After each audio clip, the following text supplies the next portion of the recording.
Hi, in this video I'm going to explain to you how to invite employees, suppliers and delivery partners to your organization in Cenefits. So first of all, you go to the invite an employee page and you can fill out the information here to invite your colleagues. So filling out their first name, last name, email address, telephone number and department, something that you've previously defined in your filters. And you can select whether or not they're an admin or a user. So an admin is someone who can create filters and share benefits. They can create contracts. They can mass import contracts and benefits. They can invite people and organizations, and they can edit all of these things.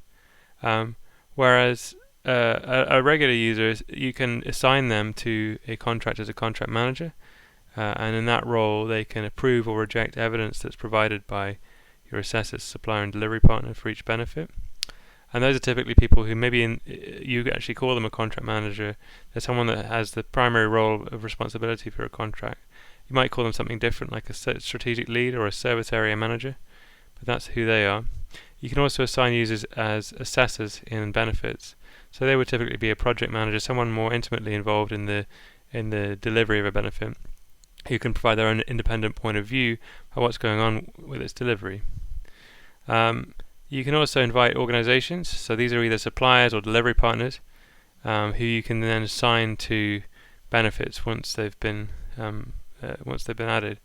And delivery partners are really third sector organizations, community councils, parish councils, social enterprises, or maybe even a school or other organization who is who's involved in the delivery of a benefit, either helping to do it or representing the people that benefit from it.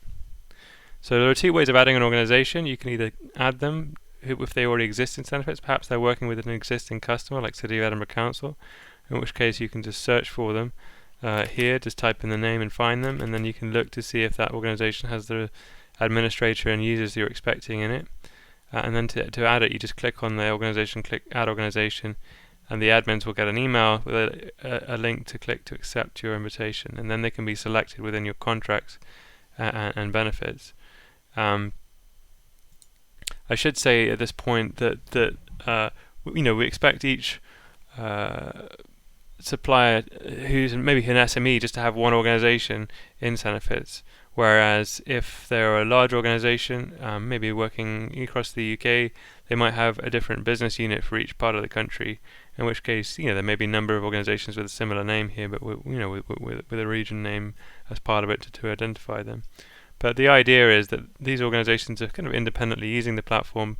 They have one or more people as administrators, and they invite their own users to the platform, who they can assign to benefits as appropriate. So they're the people that actually provide the evidence and feedback to you. So there's a certain amount of self-management involved there. If an organization doesn't already exist in Cenefits, you can click to invite them. So you probably had a conversation offline with them to let them know what's going on. Then you can type in their organization name, their first name, last name, email address and phone number, and then click to invite them. And that person will get an email with a unique link which they can click to create their personal account and their organization, and then they'll be available to be selected in contracts and benefits as per the other route.